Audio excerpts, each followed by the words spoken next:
Shalom, shalom mes bien-aimés en Jésus-Christ.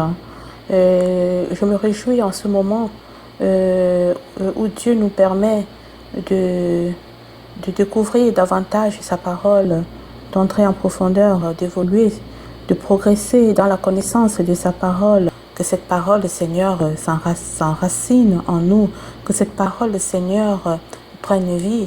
Donne-nous, Seigneur, le goût de lire ta parole. Donne-nous, Seigneur, le goût, Seigneur, de te découvrir au travers de ta parole et de t'aimer davantage. Merci encore.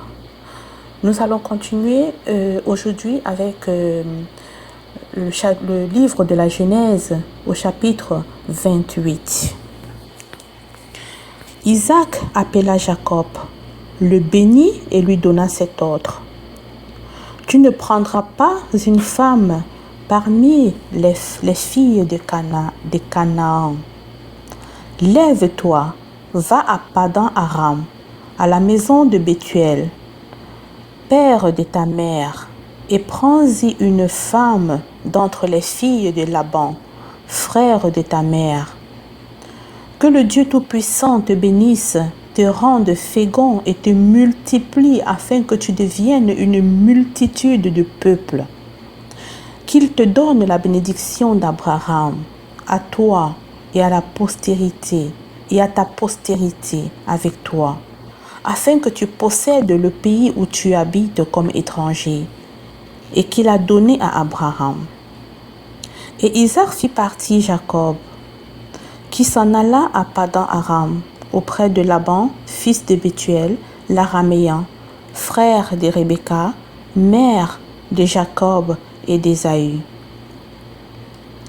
Ésaü vit qu'Isaac avait béni Jacob et qu'il l'avait envoyé à Padan Aram pour y prendre une femme. Et qu'en le bénissant, il lui avait donné cet ordre: tu ne prendras pas une femme parmi les filles de Canaan. Il vit que Jacob avait obéi à son père et à sa mère, et qu'il était parti pour Padan Aram. Ésaü comprit ainsi que les filles de Canaan déplaisaient à Isaac son père. Et Ésaü s'en alla vers Ismaël. Il prit pour femme, outre les femmes qu'il avait, Mahalat, fille d'Ismaël, fils d'Abraham et sœur de Nabajot. Jacob partit de Beer-Sheba et s'en alla à Charan. Il arriva dans un lieu où il passa la nuit, car le soleil était couché.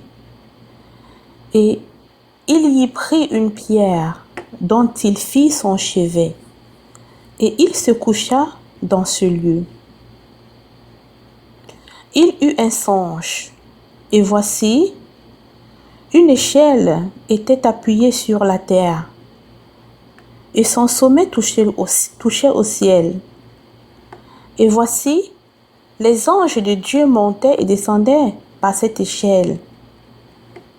Et voici, l'Éternel se tenait au-dessus d'elle, et il dit: je suis l'Éternel, le Dieu d'Abraham, ton père, et le Dieu d'Isaac. La terre sur laquelle tu es couché, je la donnerai à toi et à ta postérité. Ta postérité sera comme la poussière de la terre. Tu t'étendras à l'Occident et à l'Orient, au Septentrion et au Midi. Et toutes les familles de la terre seront bénies en toi et en ta postérité. Voici, je suis avec toi. Je te garderai partout où tu iras. Et je te ramènerai dans ce pays, car je ne t'abandonnerai point, que je n'ai exécuté ce que je te dis. Jacob s'éveilla de son sommeil et il dit: certainement, l'Éternel est en ce lieu, et moi, je ne le savais pas. Il eut peur et dit: que ce lieu est redoutable. C'est ici la maison de Dieu, c'est ici la porte des cieux. Et Jacob se leva de bon matin, il prit la pierre dont il avait fait son chevet, Il la dressa pour monument et il versa de l'huile sur son sommet. Il donna à ce lieu le nom de Béthel, mais la ville s'appelait auparavant Luz. Jacob fit un vœu en disant: « Si Dieu est avec moi et me garde pendant ce voyage que j'ai fait, s'il me donne du pain à manger et des habits pour me vêtir, et si je retourne en paix à la maison de mon père, alors l'Éternel sera mon Dieu.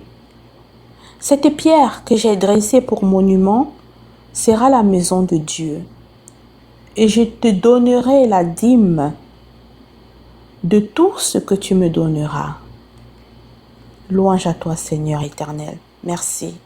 Merci encore, Seigneur. Merci. Soyez bénis, mes bien-aimés frères et sœurs en Jésus-Christ.